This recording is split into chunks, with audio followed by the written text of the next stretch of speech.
ಇವಾಗ ಬೆಳಗ್ಗೆ ಒಂದು ಬುಕ್ ಕಂಪ್ಲೀಟ್ ಮಾಡಿದ್ದೀನಿ ನಾನು.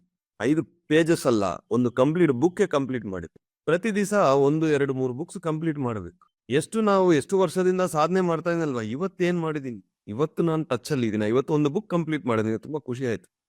ಆಮೇಲೆ ನನಗೆ ಈ ಬುಕ್ ನಾನು ಕಂಪ್ಲೀಟ್ ಮಾಡೋ ಟೈಮು ಇಡೀ ಪ್ರಪಂಚ ಮಲಗ್ತಾ ಇದ್ದಾರೆ. ಆ ಟೈಮಲ್ಲಿ ನಾನು ಬುಕ್ ಓದ್ಬಿಟ್ಟು ಆ ಕೆಪಾಸಿಟಿ ಡೆವಲಪ್ ಮಾಡ್ಕೊಂಡಿದ್ದೀನಿ. ಫಾಸ್ಟ್ ರೀಡಿಂಗ್ ಅನ್ನೋದು ನಾನು ಡೆವಲಪ್ ಮಾಡ್ಕೊಂಡಿದ್ದೀನಿ. ಯಾವಾಗ ಸ್ಕೂಲ್ ಕಾಲೇಜ್ ಟೈಮಿಂದಾನೇ ನಾನು ಡೆವಲಪ್ ಮಾಡ್ಕೊಂಡಿದ್ದೀನಿ. ಯಾಕಂದ್ರೆ ಎಲ್ಲರೂ ಒಂದ್ ದಿವಸ 4 ದಿವಸ ತಗೊಳ್ಳೋದು ನಾನು 1 ಅವರಲ್ಲಿ ಓದ್ತೀನಿ. ಆ ಡೆವಲಪ್ಮೆಂಟ್ ಮಾಡೋಕೆ ಏನ್ ಟ್ರೈನಿಂಗ್ಸ್ ಇದೆ ನಾವು ತಗೋಬೇಕು. ಸ್ಪೀಡ್ ರೀಡಿಂಗ್ ಆಗಲಿ, ಸ್ಪೀಡ್ ರೈಟಿಂಗ್ ಆಗಲಿ, ನಾವು ಡೆವಲಪ್ ಮಾಡ್ಕೋಬೇಕು. ಅವಾಗ ಟೈಮು ಎಷ್ಟು ನಾವು ಸೇವ್ ಮಾಡ್ಕೋಬಹುದು. ಸರ್ಫೇಸ್ ರೀಡಿಂಗ್ ಅಂತ ಇದೆ, ಗೂಗಲ್ ಸರ್ಚ್ ಮಾಡಿ. ನಿಮ್ಮ ಮಕ್ಕಳಿಗೆ ಹೇಳಿ, ಸರ್ಫೇಸ್ ರೀಡಿಂಗು, ಫಾಸ್ಟ್ ರೈಟಿಂಗು ಇವೆರಡಿದ್ರೆ ಟೈಮ್ ತುಂಬಾ ಇರುತ್ತೆ ಅವ್ರ ಹತ್ರ. ಎಕ್ಸಾಮ್ ಅಲ್ಲಿ ಟೈಮ್ ಸಿಗ್ತಾ ಇಲ್ಲ, ಎಲ್ಲರೂ ಅದೇ ಕಂಪ್ಲೇಂಟ್ ಮಾಡ್ತಾ ಇದ್ದಾರೆ. ನಾನು ನಮ್ಮ ಸ್ಕೂಲಲ್ಲಿ ಒಬ್ಬ ಹುಡುಗನ್ ನೋಡಿದ್ದೀನಿ, 2 ಅವರ್ಸ್ ಅಲ್ಲಿ ಕಂಪ್ಲೀಟ್ ಮಾಡ್ಬಿಟ್ಟು ಒಂದು ಗಂಟೆ ಸುಮ್ಮನೆ ಕೂತ್ಕೊಳ್ತಾರೆ.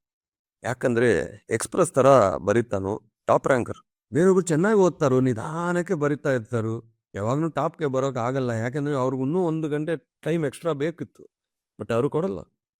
3 ಗಂಟೆ ಎಕ್ಸಾಮ್ 3 ಗಂಟೆ ಅಲ್ಲೇ ಆಗ್ಬೇಕು, 4 ಗಂಟೆ ಯಾರು ಕೊಡ್ತಾರೆ? ಸಾಧನೆ ಮಾಡ್ತಾ ಇರಬೇಕು. ಇಲ್ಲ ಅಂದ್ರೆ ಒಂದು ಚಾಕ್ ಇದೆ, ಅದನ್ನ ಶಾರ್ಪ್ ಮಾಡ್ತಾ ಇರಬೇಕು. ಇಲ್ಲ ಅಂದ್ರೆ ತರಕಾರಿ ಕಟ್ ಮಾಡೋಕ್ ಆಗಲ್ಲ.